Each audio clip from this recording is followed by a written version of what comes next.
Oui, je voulais devant vous faire un état des lieux des discussions qui ont eu lieu dans le cadre de ce dossier sur liste européenne de pays d'origine sûre. Peut-être que je l'appellerai après le poste pour aller un peu plus vite.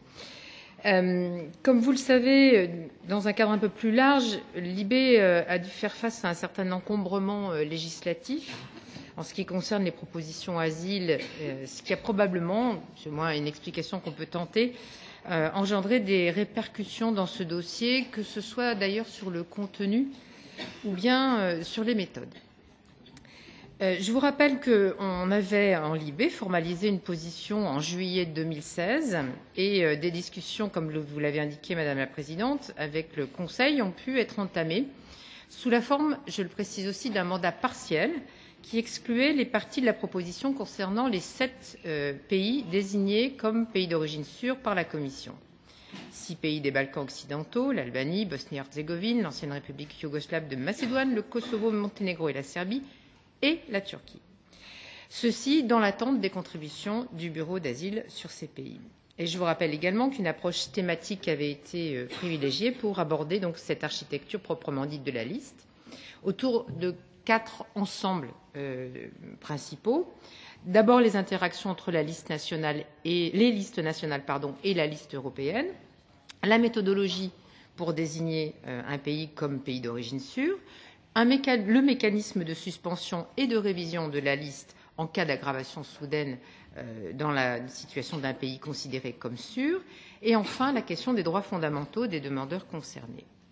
On a organisé 3 réunions de shadow, 2 réunions de trilogue. Les discussions ont plutôt bien avancé, on va dire, sur les aspects de méthodologie, c'est-à-dire comment on désigne un pays comme sûr ou comment on révise la liste, et bien avancé aussi sur le mécanisme de suspension. Donc en gros, par quel mécanisme on suspend la liste de la liste de pays d'origine sûre, un pays d'origine sûre dont la situation connaît une aggravation. En revanche, force est de constater que nous avons patiné, je vais dire ce terme à ce stade, sur les aspects harmonisation et droits fondamentaux.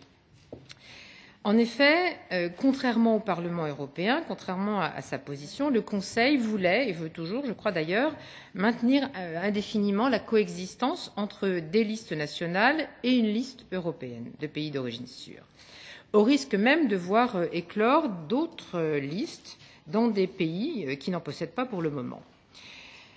Les discussions n'ont pas été beaucoup plus fructueuses concernant les droits fondamentaux, puisque le Conseil ne veut pas traiter des conséquences procédurales du concept de pays d'origine sûre dans le cadre de ce dossier, mais veut l'aborder dans le cadre des négociations sur le règlement procédure. Or, pour moi, et d'ailleurs pour les shadows qui m'ont accompagné et que je remercie de leur travail, il paraissait difficilement envisageable de créer une liste européenne sans pouvoir parler ou évoquer les conséquences procédurales qui sont induites pour les demandeurs qui sont originaires de ces pays. Cette vigilance est d'autant plus cruciale, je le redis aussi devant mes collègues qui sont rapporteurs et shadows dans d'autres dossiers sur l'asile, que le concept de pays d'origine sûre devient un outil procédural obligatoire pour tous les États membres, alors que son recours n'est qu'optionnel jusqu'ici. Donc nous avions en Libé adopté une position équilibrée en juillet 2016 qui, je crois, faisait l'équilibre entre l'efficacité du système et la protection des droits des demandeurs. C'est pour ça que nous avons souhaité rester fermes sur ces questions d'harmonisation et de droits fondamentaux. On a bien vu assez vite, dès novembre 2016, que les discussions allaient être compliquées. On a attendu aussi quand même la publication des rapports du Bureau d'asile et cela a été une nouvelle étape assez importante. En février, on a eu ces contributions de la part du Bureau d'asile. Parce que sans évaluation sérieuse, je crois qu'on ne pouvait pas continuer à travailler et constituer aucune liste. Ces rapports ont été très complets, ils sont impartiaux et ils sont, je crois, de précieux outils pour notre travail. Sur les contenus, je crois qu'il n'y a pas d'équivoque dans les constatations du Bureau d'asile, principalement sur la question d'un des pays concernés, c'est-à-dire la Turquie. Alors, les chances d'aboutir à un accord sur l'ensemble du texte sont apparues au fur et à mesure de plus en plus maigres et je crois qu'il fallait éviter de laisser traîner en longueur des discussions qui auraient pu affaiblir la position forte que le Parlement avait dès le démarrage. Et donc, nous avons souhaité, avec l'équipe de Shadow, terminer correctement et en toute responsabilité nos discussions, reconnaissant que nous n'allions pas forcément obtenir beaucoup de progrès complémentaires et que les points de blocage ne pourraient pas être surmontés. Et c'est dans ce cadre que la présidence nous a fait savoir, début mars 2017, que les États membres ne souhaitaient plus négocier dans ce cadre et voulaient reporter cette question à la discussion sur le règlement procédure. Toutefois, la présidence nous a également fait savoir que si jamais les négociations n'avançaient pas dans le cadre du règlement procédure, on pourrait revenir sur le dossier de règlement sur la liste de pays d'origine sûre. Bon, on verra. On verra dans quel gamme nous serons à ce moment-là.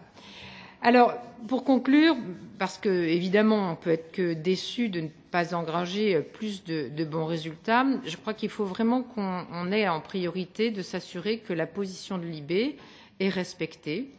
Elle a fait l'objet d'un vote très net dans notre commission et il faut maintenant mettre les points forts en évidence. Rendre ce document de travail accessible sur le site du Parlement, ça a été fait, et passer le relais dans de bonnes conditions à notre collègue Ferrara.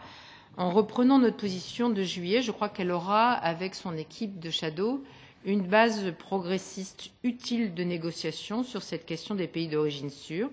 Nous allons évidemment travailler avec elle de façon très étroite et en étant vigilants dans les mois qui viennent. Et je veux terminer en remerciant l'équipe de Shadow qui m'a accompagnée dans ce travail, mon équipe d'assistants et d'assistants de mon groupe qui a aussi beaucoup travaillé tout au long de ces négociations. Voilà ce que j'avais à indiquer sur ce dossier.